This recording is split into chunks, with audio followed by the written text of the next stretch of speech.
di dalam Yohanes pasal yang ke-21 ayat yang pertama sampai ayat yang ke-14. Kalau di dalam Alkitab kita diberikan perikop, Yesus menampakkan diri kepada murid-muridnya di pantai Danau Tiberias. Kalau kita lihat runtutan-runtutan, maka ini sangat tidak pas untuk dikhotbahkan hari ini kalau kita lihat judulnya. Karena biasa ini dikhotbahkan setelah kebangkitan. Tapi saya ingin kita belajar bersama dari seluruh perikop ini, dari pasal ayat yang pertama sampai ayat yang ke-14. Kita akan baca bersama, saya akan bacakan buat kita. Bapak Ibu dapat menyimaknya, baik yang ada di Alkitab Bapak Ibu sendiri, yang ada di HP mungkin, bahkan juga yang ada di layar LCD, Bapak Ibu bisa melihat dan menyimaknya di sana. Yohanes pasal yang ke-21, ayat yang pertama sampai ayat yang ke-14. Kemudian Yesus menampakkan diri lagi kepada murid-muridnya di pantai Danau Tiberias. Ia menampakkan diri sebagai berikut. Di pantai itu berkumpul Simon Petrus, Thomas yang disebut Didimus, Nathanael dari Kana yang di Galilea, anak-anak Zebedeus, dan 2 orang muridnya yang lain. Kata Simon Petrus kepada mereka, "Aku pergi menangkap ikan." Kata mereka kepadanya, "Kami pergi juga dengan engkau." Mereka berangkat lalu naik ke perahu. Tetapi malam itu mereka tidak menangkap apa-apa. Ketika hari mulai siang, Yesus berdiri di pantai, akan tetapi murid-murid itu tidak tahu bahwa itu adalah Yesus. Kata Yesus kepada mereka, "Hai anak-anak, adakah kamu mempunyai lauk pauk?" Jawab mereka, "Tidak ada." Maka kata Yesus kepada mereka, "Tebarkanlah jalamu di sebelah kanan perahu, maka akan kamu peroleh." Lalu mereka menebarkannya dan mereka tidak dapat menariknya lagi karena banyaknya ikan. Maka murid yang dikasihi Yesus itu berkata kepada Petrus, "Itu Tuhan." Ketika Petrus mendengar bahwa itu adalah Tuhan, maka ia mengenakan pakaiannya, sebab ia tidak berpakaian, lalu terjun ke dalam danau. Murid-murid yang lain datang dengan perahu, karena mereka tidak jauh dari darat, hanya kira-kira 200 hasta saja, dan mereka menghela jala yang penuh dengan ikan itu. Ketika mereka tiba di darat, mereka melihat api arang, dan di atasnya ada ikan dan roti. Kata Yesus kepada mereka, "Bawalah beberapa ikan yang baru kamu tangkap itu." Simon Petrus naik ke perahu lalu menghela jala itu ke darat, penuh ikan-ikan besar, 153 ekor banyaknya, dan sungguh pun sebanyak itu, jala itu tidak koyak. Kata Yesus kepada mereka, "Marilah dan sarapanlah." Tidak ada di antara murid-murid itu yang berani bertanya kepadanya, "Siapakah engkau?" Sebab mereka tahu bahwa ia adalah Tuhan. Yesus maju ke depan dan mengambil roti dan memberikannya kepada mereka. Demikian juga ikan itu. Itulah ketiga kalinya Yesus menampakkan diri kepada murid-muridnya sesudah ia bangkit dari antara orang mati. Saya percaya ini bukan kisah yang baru buat kita. Kisah yang sudah sering kita dengar, apalagi kalau setelah Paskah, setelah kebangkitan, maka kita akan mendengar kisah ini. Bapak Mama yang dikasihi oleh Tuhan, pada saat peristiwa ini terjadi, kalau kita melihat runtutan cerita, maka kita akan melihat atau kita akan memahami bahwa pada saat itu murid-murid ada dalam masa transisi. Karena beberapa waktu yang lalu mereka menyaksikan dengan mata mereka sendiri bagaimana Yesus disiksa. Dan bukan hanya sebatas disiksa, tapi akhirnya Yesus dibawa ke Golgota dan disalibkan di sana. Kemudian Bapak Mama, Pada saat Yesus disalibkan dan Yesus mati dan harus dikuburkan, sebagai murid-murid itu menjadi sesuatu yang sangat menggoncangkan mereka. Alkitab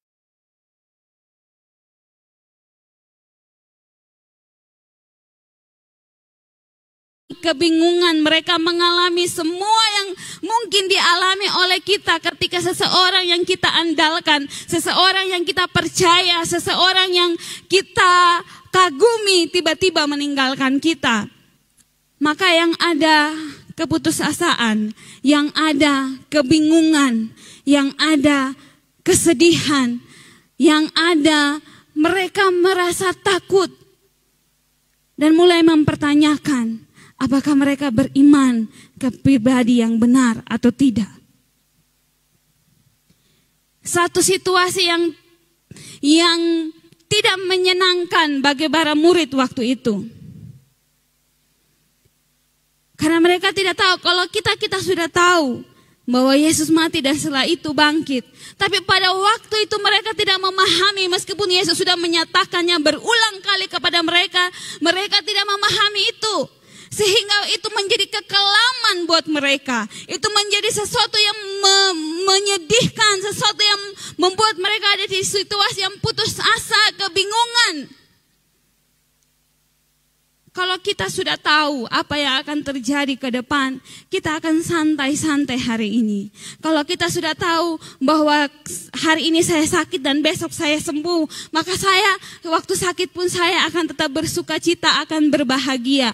Kalau kita sudah tahu hari ini kita susah, besok saya akan menuai dengan sorak-sorai, biasanya kita akan tetap merasa bahagia kalau itu terjadi. Tetapi kenyataannya kadang kita tidak tahu apa yang akan terjadi di depan. Kita sudah tahu, kita sebagai pembaca, sebagai orang Kristen saat ini sudah tahu bahwa Yesus akan bangkit, tapi bagi mereka itu adalah hal yang mereka tidak ketahui sebelumnya, dan mereka sangat terpuruk pada waktu itu. Dan ketika 3 hari Yesus dibangkitkan, kita mendengar cerita bagaimana Petrus, ketika para wanita itu menyampaikan, Petrus dan Yohanes lari cepat-cepat ke kubur untuk melihat bahwa benar-benar Yesus tidak ada di kubur. Ketika Yesus menampakkan diri kepada Maria Magdalena, kepada murid-murid, dikasih tahu kepada mereka, mereka masih tidak percaya. Dan pada saat Yesus menampakkan diri kepada mereka, yang pertama kali ketika mereka tidak bersama dengan Thomas. Ketika diceritakan kepada Thomas masih tidak percaya. Kemudian mereka berkumpul lagi. Dan ketika Yesus menampakkan diri kepada mereka, ada Thomas di sana dan Thomas bilang, izinkan aku mencucukkan tanganku di lubang di kakimu dan di tanganmu, untuk membuktikan bahwa dia benar-benar Yesus yang sudah disalibkan. Dan kisah yang kita baca ini adalah kisah pertemuan ketiga Tuhan Yesus dengan murid-muridnya. Kalau kita baca kisah ini, Bapak Mama yang dikasihi oleh Tuhan, murid-murid masih dalam situasi terbingung-bingung. Memang Tuhan sudah menampakkan diri kepada mereka. Memang mereka sudah berjumpa dengan Tuhan 2 kali secara bersama-sama. Tapi kalau dibanding dengan ketika Yesus ada bersama dengan mereka 3,5 tahun, tiap hari mereka dengan Tuhan Yesus. Tuhan Yesus di mana mereka ada di situ. Mereka tidak pernah terpisah dari Tuhan Yesus. Setiap hari hidup mereka diisi dengan ada bersama dengan Yesus, dan Yesus memberitakan kepada mereka semua kebenaran, mengajarkan mereka, memberikan instruksi-instruksi, memberikan firman, mengajar, memberikan bersama-sama dengan mereka. Yesus melakukan mujizat-mujizat dan mereka melihat itu.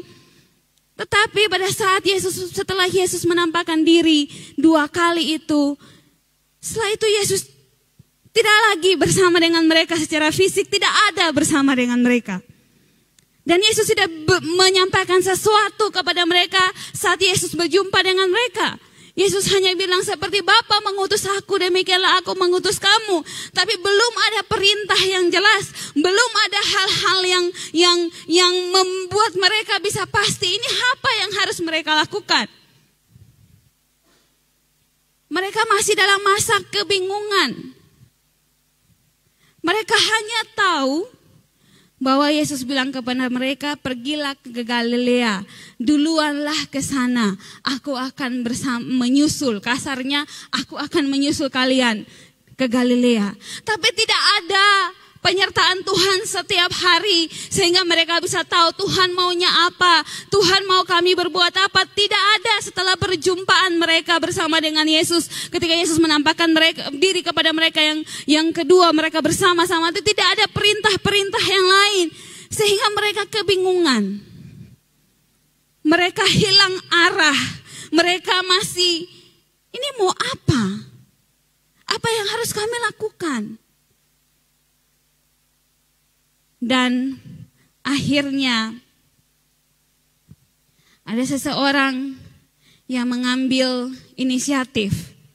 Dia bilang, beta mau pi pancing ikan. Kadang-kadang kita sama seperti ini, Bapak Mama yang dikasih oleh Tuhan. Ketika kita ada dalam kebingungan, ketika kita sudah toa, sontau mau buat apa, kita cenderung mengambil langkah yang kita anggap kita paling tahu. Kenapa mereka memancing ikan? Karena mereka semua penjala ikan. Simon Petrus penjala ikan. Anak-anak Zebedeus apalagi. Mereka juga penjala ikan. Itu bukan hal yang, dan mereka sangat mahir dalam melakukan itu. Mereka hidup dari situ. Mereka orang-orang Galilea yang memang kebiasaannya, keseharian mereka adalah memancing ikan sebelum mereka percaya kepada Tuhan. Ketika mereka ada dalam kebingungan, ketika mereka ada dalam keputusasaan, ketika mereka ada di zona abu-abu.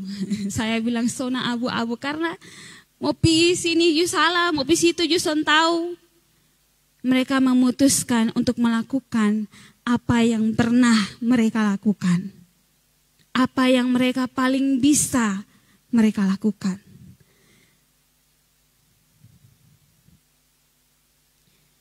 Kadang kita juga ada di posisi ini. Ketika kita sudah kesusahan, kemanakah kita lari? Puji Tuhan, syukur, haleluya. Kalau Papa Mama langsung datang di Tuhan. Tapi kadang kita mulai pikir, oh beta harus begini kok, atau beta harus, kita punya apalagi kita yang orangnya tipenya pemikir. Wow, itu banyak yang mengalir di sini nih. Sudah tulis-tulis full di sini. Dia harus begini, harus begitu, harus ini. Kalau be bikin ini karmana, kalau be bikin itu karmana. Sudah banyak yang taputar di dia pun kepala. Dan akhirnya pusing sendiri, sakit sendiri, stres sendiri, tertekan sendiri. Orang-orang di sekeliling jadi sasaran. Padahal yang masalah nih kita yang kasih kait-kait, kita kan pintar mengait-ngait, kita yang olah dia di sini luar biasanya kita. Karena memang kalau tipe mikir begitu, dia akan tarik. Habis itu baru pusing sendiri, stres sendiri. Orang-orang di samping kanan kiri, orang-orang yang kita sayangi, suami kita, istri kita, anak-anak kita yang kena. Dong tahu apa yang di sini. Jadi jangan lampiaskan diri dong. Dong tahu apa yang ada terputar banyak di sini. Dong tahu tapi do yang kena. Hal yang kecil jadi besar. Karena apa? Karena itu yang biasa kita lakukan. Kemarin kami komsel di rayon gabungan rayon area timur dan area dengan rayon Numeu. Ada satu hal yang kita sharing bersama pada waktu itu. Dan Malek bilang begini. Yang perlu saya kendalikan, yang perlu saya latih dalam diri adalah tidak memikirkan banyak hal ke depan. Kadang-kadang itu yang membuat saya takut, itu yang membuat saya jadi susah, itu yang membuat saya menjadi mudah untuk menyerah. Karena terlalu berpikir banyak ke depan. Bu Martin bilang justru saya suka berpikir banyak ke depan. So terlihat kan, Bu Martin dengan Malaya saja bisa berbentrok dalam hal ini. Malaya takut karena nanti dia pikiran terlalu banyak. Tapi Bu Martin bilang justru saya suka. Nah sudah terlihat nanti kalau mereka ada masalah pasti ini pemicunya salah satunya. Karena Malaya punya sifat yang begini, Bu Martin punya sifat yang begini. Dan makanya saya bilang nanti orang-orang di sekeliling kita yang akan kena sasaran. Balik lagi ke cerita ini Bapak Mama. Ada Petrus yang bilang, beta mau pancing ikan. Karena itu keahliannya dia. Itu kebiasaannya dia. Kita lihat. Kita lihat dulu. Ini gimana ya? Nah. Oke, kita lihat ayat yang kedua. Khotbah saya hari ini mungkin agak beda dengan khotbah-khotbah sebelumnya. Saya akan membahas ayat per ayat dari pasal ini. Kita lihat ayat yang kedua. Ayat yang kedua bilang di pantai itu berkumpul Simon Petrus, Thomas yang disebut Didimus, Nathanael dari Kana yang di Galilea, anak-anak Zebedeus, dan 2 orang murid lainnya. Kalau kita lihat, itu ada 7 murid. Tidak semua 11 orang, tapi ada 7 murid. Kita lihat sama-sama dulu pribadi-pribadi ini. Simon Petrus. Kita lihat bahwa dalam pengiringannya Petrus kepada Tuhan, dalam Alkitab kita belajar bersama, saya tidak akan detail tapi saya ingin memberi gambaran siapa Petrus. Simon Petrus adalah pribadi yang kalau kita lihat dia banyak omong, ya kan? Semua hal di dalam Alkitab, kalau ada Yesus omong apa dia yang paling sering menimpali. Kemudian kita juga melihat bahwa Simon ini adalah pribadi yang suka berinisiatif. Saya masukannya suka berinisiatif. Kenapa? Karena dalam berbagai peristiwa yang ada di dalam cerita mereka bersama dengan Tuhan Yesus, Simon Petrus yang selalu duluan. Ketika Yesus berjalan di atas air, siapa yang berinisiatif untuk bersama dengan Yesus berjalan di atas air? Simon Petrus. Ketika Yesus dimuliakan di atas gunung, ada Simon Petrus, Yakobus, dan Yohanes. Tetapi yang omong bilang, Tuhan kami mendirikan 3 kemah di sini, siapa? Simon Petrus. Ketika Yesus bertanya kepada murid-muridnya, menurut kalian siapa aku ini? Simon Petruslah yang menjawab duluan. Simon Petrus selalu berinisiatif untuk melakukan segala sesuatu. Tetapi kadang-kadang tindakannya itu, apa yang dilakukan itu adalah tindakan yang impulsif, yaitu melakukan sesuatu tanpa berpikir terlebih dahulu. Ketika Yesus bilang bahwa aku akan pergi ke Yerusalem karena sudah saatnya anak manusia akan menderita. Terus apa yang Petrus bilang? Kiranya tidak terjadi demikian kepadamu Tuhan. Lalu apa respon Tuhan Yesus? Enyahlah iblis. Karena kadang dia menyatakan sesuatu, melakukan sesuatu tanpa berpikir panjang. Pada saat Yesus mau disalibkan, Yesus menyatakan juga anak manusia akan disiksa dan Yesus menyatakan ini. Dan Petrus kembali menyampaikannya dan Tuhan bilang, "Hei Petrus, ini hari sebelum ayam berkokok lu sudah menyangkal beta 3 kali." Dia menjadi pribadi yang kadang melakukan sesuatu, menyatakan sesuatu tanpa berpikir panjang. Tetapi jangan lupa, karena inisiatifnya dia, karena apa yang dia lakukan, dia satu-satunya murid yang bisa berjalan di atas air di antara 12 murid. Inisiatif yang baik akan menghasilkan hal yang baik dalam hidup kita. Kadang kita terlalu berpikir panjang, akhirnya kita tidak berani mengambil sesuatu. Tapi kadang kita perlu jadi seperti Petrus, yang langsung, Tuhan, aku juga mau berjalan di atas air. Dan dia yang merasakan mujizat itu secara pribadi. Kali ini, Petrus yang berinisiatif, beta mau pi pancing ikan. Dan apa yang terjadi? Murid-murid yang lain bilang, kotong iko dulu. Inisiatifnya Petrus berpengaruh kepada murid-murid yang lain. Bapak mama yang dikasih oleh Tuhan, hati-hati dengan apa yang kita lakukan. Karena apa yang kita lakukan bisa mempengaruhi orang-orang di sekeliling kita. Baik itu positif, baik itu negatif. Kalau positif, puji Tuhan, haleluya. Kita menjadi teladan yang luar biasa. Tapi hati-hati. Apalagi kalau kita punya anak-anak di rumah. Kita punya orang-orang yang kita gembalakan. Misalnya ketua-ketua rayon. Misalnya saya punya pemuji-pemuji di bawah saya. Tim altar di bawah saya. Ketika kita melakukan tindakan kata-kata yang negatif. Itu bisa mempengaruhi mereka. Itu menjadi teladan yang tidak baik. Kita lanjut ke pribadi yang berikut. Mari kita memberikan teladan yang baik bagi orang-orang di sekeliling kita. Oke, yang berikut adalah Thomas. Kalau kita membaca Alkitab, Simon Petrus jarang namanya disandingkan langsung dengan Thomas. Tapi kali ini langsung habis Simon Petrus, Thomas. Nama Simon Petrus selalu disandingkan dengan Yakobus dan Yohanes.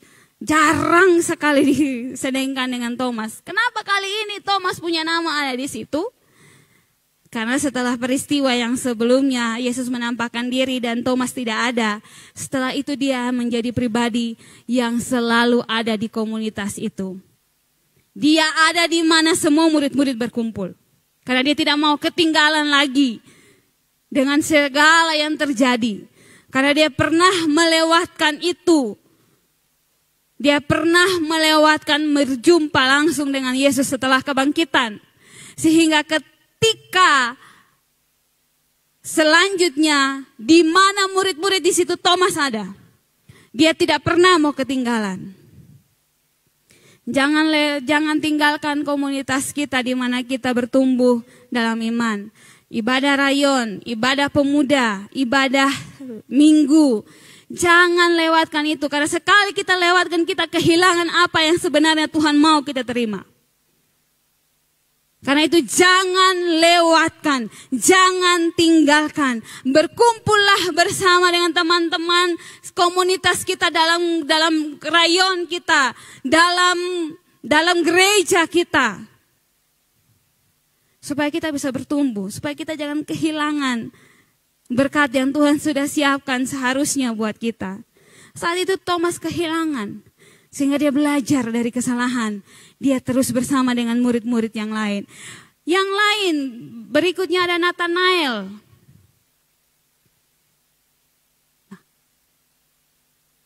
Oh, ya, Nathanael. Di dalam Alkitab, Nathanael ini kita hanya temukan namanya di dalam Injil Yohanes. Pada saat Yesus memanggil murid-muridnya, Nathanael kita ketemu namanya di sana. Tetapi dalam Injil-Injil yang lain, nama Nathanael tidak disebutkan. Siapa namanya di Injil-Injil yang lain? Namanya di Injil-Injil yang lain dikenal dengan Bartolomeus. Hanya di dalam Injil Yohanes kita ketemu dia dengan Nathanael. Siapakah Nathanael? Kalau kita lihat di dalam Yohanes pasal yang pertama, ketika Yesus memanggil murid-murid, setelah Yesus memanggil Simon Petrus dan sebagainya, Tuhan ketemulah Filipus. Dan Filipus inilah yang bilang kepada Nathanael, mari karena aku sudah berjumpa dengan Yesus, dengan Mesias. Terus Nathanael bilang, mana ada yang baik datang dari Nazaret. Tapi karena ajakan Filipus, Natanael pergi. Dan ketika berjumpa dengan Yesus, Yesus bilang kepada Natanael, lihatlah, inilah orang Israel sejati, tidak ada kepalsuan di dalamnya.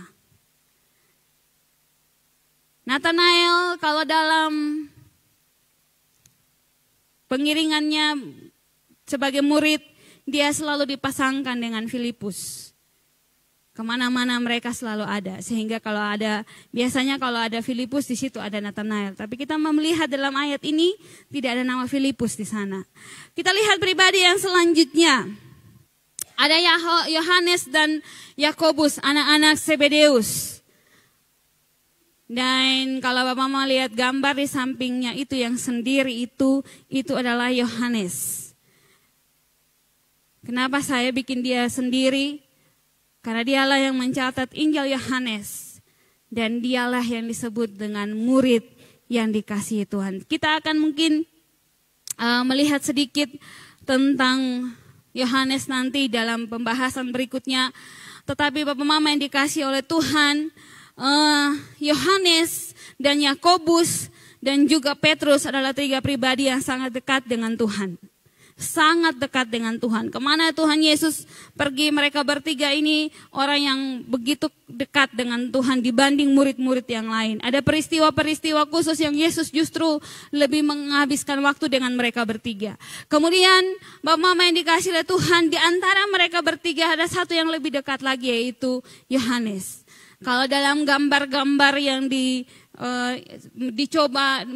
orang-orang coba menginterpretasi ini, mereka menjadikan Yohanes itu pribadi yang selalu bersandar di dadanya Yesus.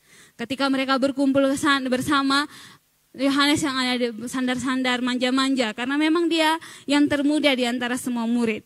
Jadi dia yang paling dimanja menurut interpretasi para bapak-bapak gereja seperti itu. Nah, kemudian ada 2 murid yang lain. Tidak jelas disebutkan namanya. Ada yang mengatakan bahwa karena di mana ada Filipus, di situ ada Natanael, maka pribadi yang satu adalah Filipus. Ada yang mengatakan di mana Petrus selalu ada Andreas, maka pribadi yang berikut adalah Andreas. Filipus dan Andreas, tapi tidak pasti. Ada yang mengatakan bahwa 2 murid yang lain melambangkan murid-murid yang lain yang tidak termasuk 12 murid itu, 11 murid itu setelah kebangkitan. Tidak jelas, tetapi yang saya bisa sampaikan pada pagi hari ini bahwa 2 murid yang lain ini juga seorang pengikut. Kenapa? Karena dia ikut arus dengan Petrus. Petrus bilang, beta mau pancing ikan, dong ju ikut. Artinya bahwa dong juga bukan orang yang suka berinisiatif. Kita lanjut ke ayat yang ketiga. Kata Simon Petrus kepada mereka, aku pergi menangkap ikan. Kata mereka kepadanya, kami pergi juga dengan engkau. Mereka berangkat lalu naik ke perahu, tetapi malam itu mereka tidak menangkap apa-apa. Bapak Mama yang dikasihi oleh Tuhan, mereka bukan penjala ikan yang musiman. Mereka adalah penjala ikan yang profesional. Mereka adalah menjadi penjala ikan, sudah menjadi profesi mereka bertahun-tahun sebelum mereka ketemu dengan Yesus. Bahkan mungkin mereka dari kecil, karena mereka tinggal di wilayah itu, di wilayah ada Danau Galilea, atau yang disebut dengan wilayah Danau Tiberias. Mereka ada di situ, mereka ada lingkungan situ, dan anak-anak yang tinggal di situ adalah anak-anak yang besarnya menjadi nelayan, dan mereka semua adalah orang yang tinggal di sekeliling itu. Maka mereka dari kecil mereka sudah tahu yang namanya belajar untuk memancing ikan. Bukan sesuatu yang baru buat mereka untuk memancing ikan. Kalau suruh kita yang orang gunung pancing ikan, kita tahu. Tapi pitanya kampung-kampung nelayan yang dekat pantai, mereka pintar. Mereka bisa berenang. Soalnya sama kayak kita di atas gunung, ya kan? Semua berenang kayak batu, pison keluar-keluar. Tapi tidak dengan orang-orang ini, mereka ahli. Tetapi malam itu Alkitab mencatat mereka tidak menangkap apa-apa. Bapak Mama yang dikasihi oleh Tuhan, Mereka saat itu sedang bingung, saya sudah sampaikan tadi. Mereka sedang putus asa, mereka sedang tidak tahu harus bagaimana, apa yang harus kami lakukan. Dan mereka berpikir bahwa dengan menangkap ikan akan menjadi sesuatu yang menyenangkan. Tetapi sepertinya danau malam hari itu juga tidak memihak kepada mereka. Sehingga mereka tidak mendapat apa-apa pada waktu itu. Ini ke Sujato timpa tangga lagi. Kayaknya situasi mereka sangat tidak menyenangkan. Tetapi apa yang dikatakan oleh firman Tuhan, kita lihat dalam ayat selanjutnya. Ketika hari mulai siang, Yesus berdiri di pantai. Akan tetapi murid-murid itu tidak tahu bahwa itu Yesus. Kata Yesus kepada mereka, "Hai anak-anak, adakah kamu mempunyai lauk pauk?" Jawab mereka, "Tidak ada." Sampai di sini dulu. Ketika mereka ada dalam situasi yang tidak menyenangkan, Yesus datang. Seberapapun sulitnya situasi yang sedang kita hadapi, seberapa membingungkannya situasi yang sedang kita jalani, Yesus selalu datang tepat waktu. Amin. Saat itu mereka sudah mulai pusing dengan hal-hal yang sedang terjadi sampai laut tidak menyenangkan. Mereka tidak dapat ikan. Alkitab katakan semalaman, terjemahan yang lain semalaman. Mereka tidak mendapat ikan. Dan ketika mulai siang, Yesus datang. Apakah terlambat memancing ikan di siang hari? Hari mulai terang, matahari mulai terlihat, sesuatu yang aneh. Apakah terlambat? Kita lihat ayat yang ke-6. Maka kata Yesus kepada mereka, "Tebarkanlah jalamu di sebelah kanan perahu, maka kamu akan peroleh." Lalu mereka menebarkannya dan mereka tidak dapat menariknya lagi karena banyaknya ikan. Apakah Yesus terlambat? Mungkin bagi nelayan Yesus terlambat karena sudah siang. Soalnya mungkin untuk tangkap ikan lagi di siang hari. Untuk di terang benderang, ikan lari. Tetapi tidak ada yang mustahil bagi Tuhan. Mungkin bagi manusia terlambat. Tapi kita melihat mereka mendapatkan ikan sangat banyak sampai mereka tidak kuat untuk menariknya. Papa mama yang dikasih oleh Tuhan, percayalah bahwa Tuhan tidak pernah terlambat untuk menolong kita. Mungkin bagi kita terlambat, tapi tidak bagi Tuhan. Kalau sudah waktunya Dia datang, Dia akan datang. Amin. Kita sudah belajar tentang waktu Tuhan dari Tojoy beberapa waktu yang lalu. Percayalah kepada waktu Tuhan, bahwa tangannya tidak akan pernah terlambat menolong kita. Kita lihat di ayat yang kelima, Tuhan berkata kepada mereka, "Hai anak-anak, adakah kamu mempunyai lauk pauk?" Ini bukan bertanya untuk mencobai mereka, ini bukan bertanya untuk kalau punya nak kasih beta, bukan. Tapi ini juga pertanyaan yang mengandung kepedulian. Yesus tahu dong sendapa ikan. Kalau mau sederhanakan bahasa ini, Tuhan Yesus bilang begini, "Mosong sumakan kau belum?" Karena dong seharian, ada semalaman ada di sana. Secara fisik mereka sangat lelah. Karena tebar sana tidak dapat, tebar sana tidak dapat, ini tarik kosong. Sangat tidak menyenangkan, fisik sudah lelah, sudah sangat lapar. Yesus tanya, bukan tanya bilang untuk menguji. Karena Yesus tidak tahu, untuk dong mau jujur saja dengan Tuhan, tidak. Tapi Yesus peduli dengan kehidupan mereka. Yesus mau. Makanya saya bilang sederhananya, Yesus tanya, "Bosan sumakan kau belum? Ada makanan kau sonde untuk bosong makan." Dan mereka menjawab, "Tidak." Dan akhirnya apa yang terjadi? Mereka mendapat ikan yang sangat banyak. Kedatangan Yesus di pantai itu menunjukkan kepeduliannya kepada mereka. Kepedulian terhadap pribadi mereka, bahwa setiap kebutuhan mereka, bahwa mereka memang membutuhkan makan. Bukan hanya kepedulian terhadap kebutuhan mereka, tapi Tuhan juga melihat kepedulian Tuhan atas pekerjaan mereka, apa yang sedang mereka kerjakan. Percayalah, dimanapun kita bekerja, Tuhan tahu dan Tuhan peduli dengan setiap pekerjaan kita. Mungkin saat ini apa yang kita kerjakan kita merasa tidak menyenangkan. Apa yang kita kerjakan kita merasa bahwa ini betul kosongnya Tuhan mau beta kerja di sini. Atau apakah ini yang memang Tuhan mau saya kerjakan dalam hidup saya. Dan mungkin ada pertanyaan-pertanyaan, tapi ingatlah bahwa dimanapun kita bekerja, dimanapun kita berdiri, Tuhan peduli dengan kita. Tuhan ada dengan kita. Sama seperti Dia datang di tepi pantai itu untuk melihat apa yang dikerjakan oleh murid-murid. Yang berikut Bapak Mama, kita melihat di dalam ayat yang ke-7 dalam pembacaan kita, maka murid yang dikasihi Yesus itu berkata kepada Petrus, "Itu Tuhan." Ketika Petrus mendengar bahwa itu adalah Tuhan, maka ia mengenakan pakaiannya sebab ia tidak berpakaian, lalu terjun ke dalam danau. Sebelum kita masuk ke sini, saya mau kita lihat sedikit tadi kembali ke ayat yang ke-6, bahwa mereka tetap taat. Di tengah situasi-situasi mereka tetap taat, mereka menebarkan jala mereka ke sisi bagian kanan. Saya percaya sebelumnya mereka pasti sudah pernah menebarkan di situ. Karena semalaman tidak mungkin mereka hanya mencoba satu titik. Tapi ketika Tuhan berbicara kepada mereka, mereka taat. Dan akhirnya mereka memperoleh hasil yang banyak. Ketaatan selalu menghasilkan buah yang banyak. Amin. Mari belajar untuk taat. Kita sudah belajar ini. Bapak Paul, saya ingat dari saya waktu itu pernah diajarkan oleh Bapak Paul tentang otoritas ketaatan. Dan dalam awal tahun kita komsel, kita juga sudah berbicara tentang ketaatan dan atas otoritas. Mari kita belajar untuk taat.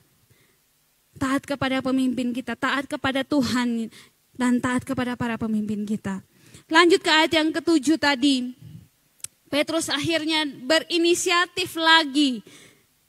Dia tidak tunggu lagi dengan murid-murid yang lain. Dia langsung terjun ke danau dan langsung menghampiri Yesus. Murid-murid yang lain dengan kapal, tapi dia tidak. Dia langsung datang lagi kepada Tuhan.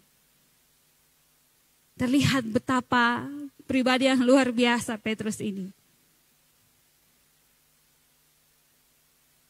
Tapi kita lihat ayat yang itu di awal ayat ini. Maka murid yang dikasihi Yesus itu berkata kepada Petrus, "Itu Tuhan." Di ayat sebelumnya dikatakan ketika Yesus, ayat yang keempat tadi, ketika Yesus datang tidak ada yang tahu itu Yesus. Mereka melakukan perintah tanpa tahu siapa yang memerintah mereka. Dan di ayat yang ke-7 ini baru mereka tahu bahwa siapa itu pribadi yang sedang memerintah mereka untuk menebarkan jala di samping. Bapak Mama yang dikasih oleh Tuhan. Bagaimana Yohanes yang mengenal itu Yesus? Karena Yohanes pribadi yang dekat dengan Yesus. Yesus berkata dalam Yohanes pasal yang ke-10, "Akulah gembala yang baik. Gembala yang baik mengenal domba-dombanya, dan domba-dombaku mengenal aku." Yohanes karena dia sangat dekat dengan Tuhan, dia mengenal pribadi itu. Siapa yang berbicara kepada mereka? Bapak Mama yang dikasih oleh Tuhan, Yohanes menjadi pribadi yang sangat dekat dengan Yesus, sehingga dia mengetahui tentang bukan siapa saja pribadi Yesus secara fisik, tapi dia juga tahu siapa Yesus yang sebenarnya. Kalau Papa Mama membaca Injil Yohanes dibanding dengan Injil-Injil yang lain, ada banyak hal yang tidak tercatat dalam Injil yang lain, tapi justru ada di Injil Yohanes. Kenapa? Karena Yohanes menuliskannya berdasarkan pengenalannya secara pribadi dengan Yesus.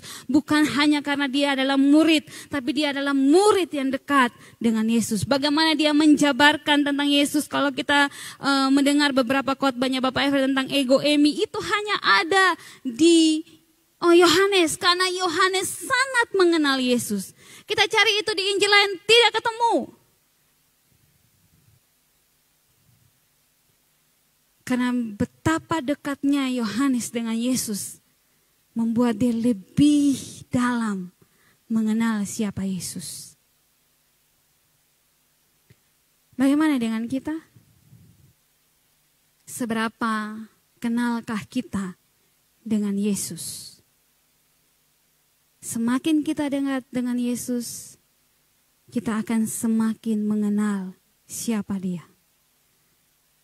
Semakin kita berhubungan erat dengan Dia, kita akan makin tahu pribadi seperti apa Yesus itu. Kita lanjut di ayat yang berikut. Di ayat selanjutnya, setelah Yesus berjumpa dengan mereka, bagaimana sikap Yesus? Ayat yang ke-12, kata Yesus kepada mereka, marilah dan sarapanlah. Tidak ada di antara murid-murid itu yang berani bertanya kepadanya, siapakah engkau? Sebab mereka tahu bahwa Ia adalah Tuhan. Yesus maju ke depan, mengambil roti dan memberikannya kepada mereka. Demikian juga ikan itu. Bapak Mama yang dikasihi oleh Tuhan, kalau kita lihat sebagai manusia, kita melihat bahwa Petrus ini sangat luar biasa. Kenapa? Luar biasa dalam arti negatif, Bapak Mama. Karena sebelumnya dia sudah menyangkal Tuhan Yesus 3 kali. Pada saat Yesus mau disalibkan, dia sudah menyangkal Yesus 3 kali.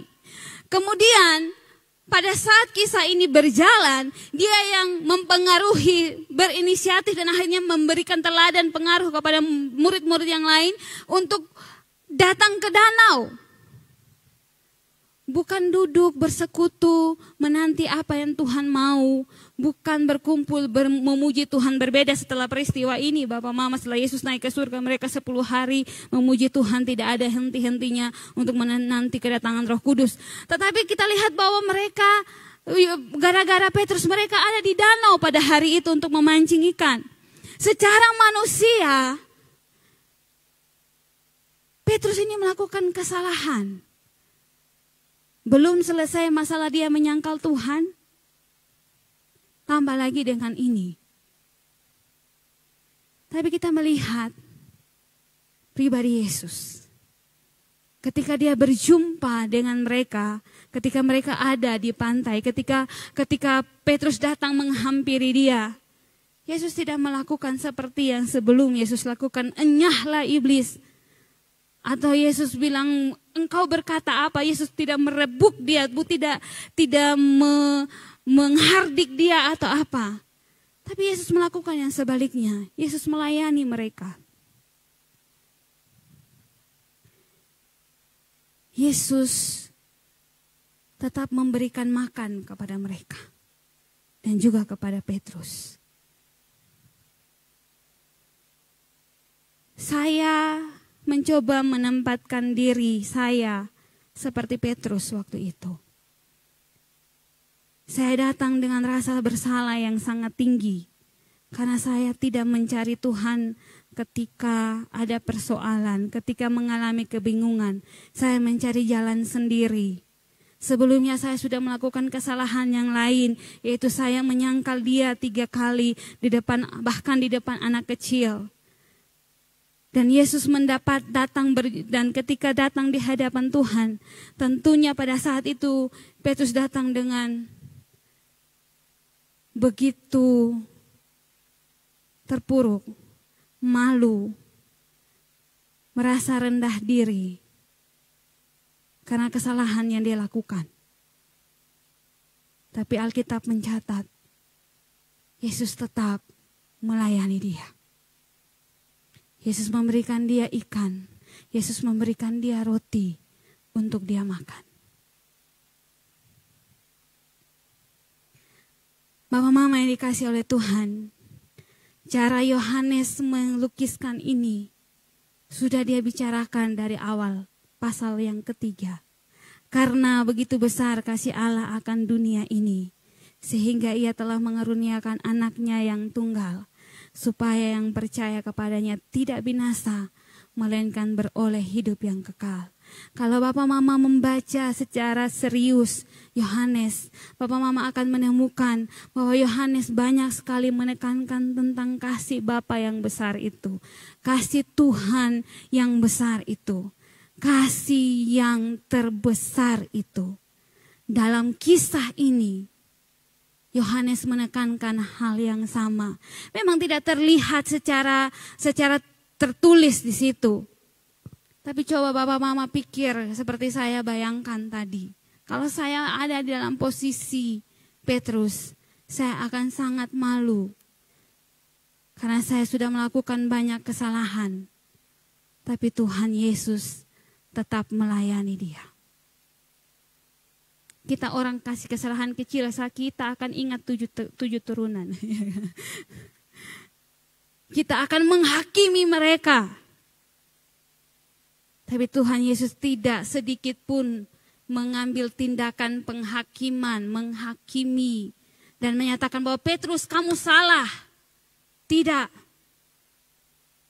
Yesus tetap melayani dia.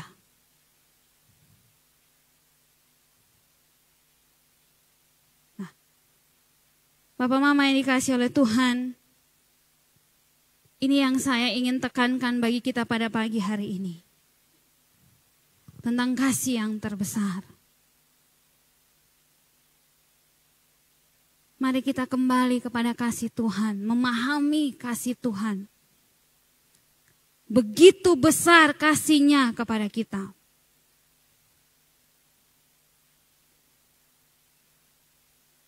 Seberapapun kesalahan yang kita miliki, seberapapun dosa sebesar apapun yang kita lakukan yang menyakiti Dia tetap mengasihi kita. Kita tetap berharga di matanya. Kita tetap istimewa di hadapannya. Saya akan tutup bagian kebenaran firman Tuhan pagi hari ini.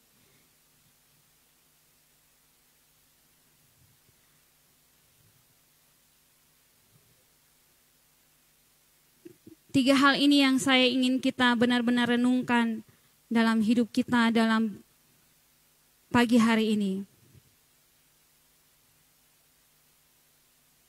Bahwa yang pertama, kasih Tuhan itu kasih yang besar dan tidak dipengaruhi oleh sikap kita.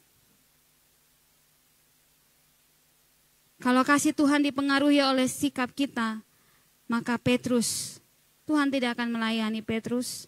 Tuhan akan menghukum Petrus, Tuhan akan menghakimi dia waktu itu. Tapi tidak.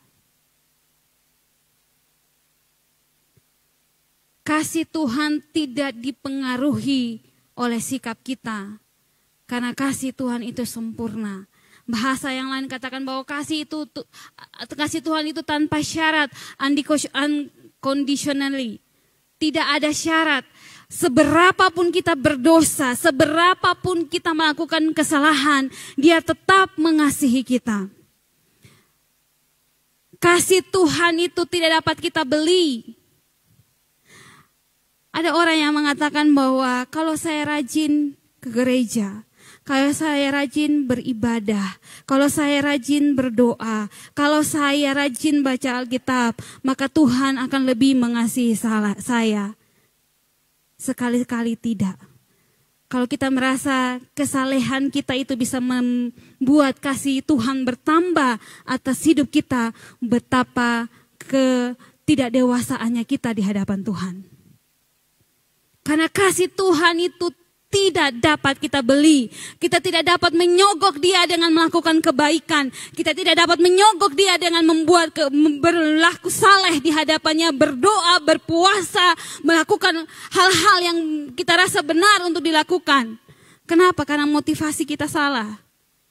motivasi kita untuk bisa mendapat Tuhan lebih mengasihi kita. Salah. Berarti kita melakukannya itu dengan syarat, kita melakukannya itu dengan harapan, untuk mendapat balasan. Seperti kita menyogok Tuhan supaya dia lebih mengasihi kita. Ingat, kasih Tuhan itu tidak bisa kita beli. Seberapapun salehnya kita tidak dapat bisa membeli kasihnya. Karena dia mengasihi kita. Meskipun kita melakukan kesalahan, dia tetap mengasihi kita. Seberapa besar dosa kita, seberapa besar kesalahan yang kita buat, kasihnya tetap buat kita, tetap sama, tidak berubah. Kalau begitu, mari tidak apa-apa toh kalau kita berbuat dosa, makin menunjukkan ketidakdewasaan kita. Kalau kita mengasihi Tuhan, kalau kita menyadari betapa besarnya kasih-Nya buat kita, maka kita tidak akan melakukan apa yang tidak Dia sukai.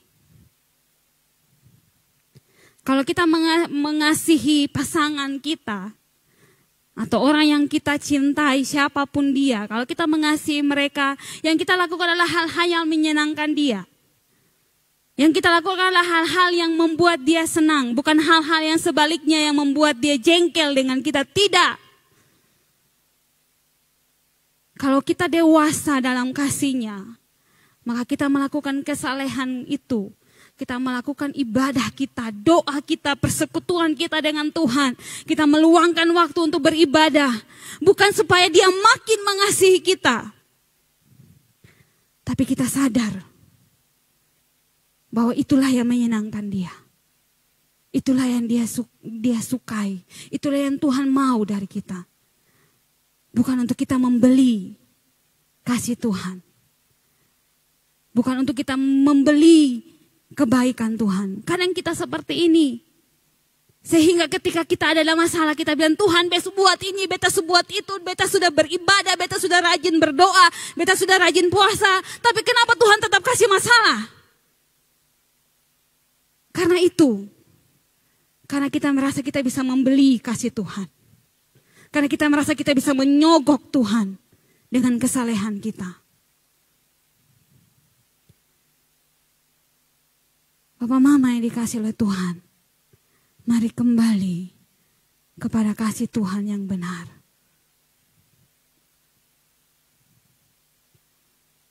Jangan merasa bahwa dengan kita berbuat baik, dengan kita hidup benar, itu sudah membuat Tuhan lebih sayang kepada kita.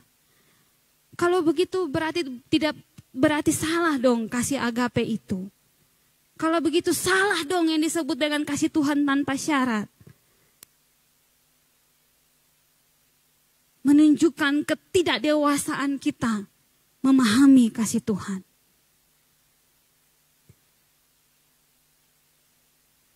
Yang terakhir yang saya bagikan pada pagi ini adalah bahwa kasih Tuhan itu bersifat kekal. Saat kita ada di atas, saat kita ada di bawah, saat kita ada di lembah, saat kita ada di gunung, saat kita dalam posisi apapun, situasi apapun, kasih Tuhan itu tidak berubah. Saat kita sedang berdosa, sekalipun kasih-Nya kepada kita tidak berubah. Dia tetap sayang kepada kita dan Dia tetap menanti kita datang kepadanya.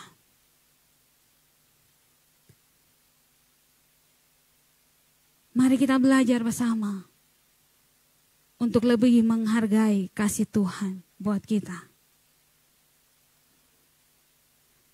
Jangan lagi kita melakukan hal-hal yang kita rasa kita lakukan itu untuk membuat Tuhan makin sayang dengan kita.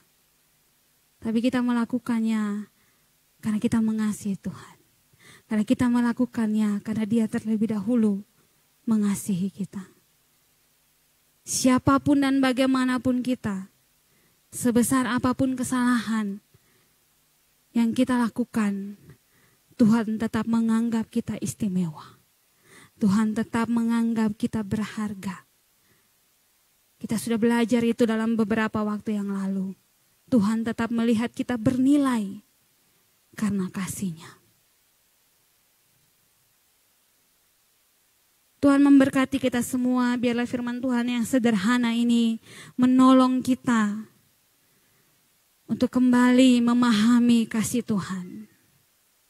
Untuk kembali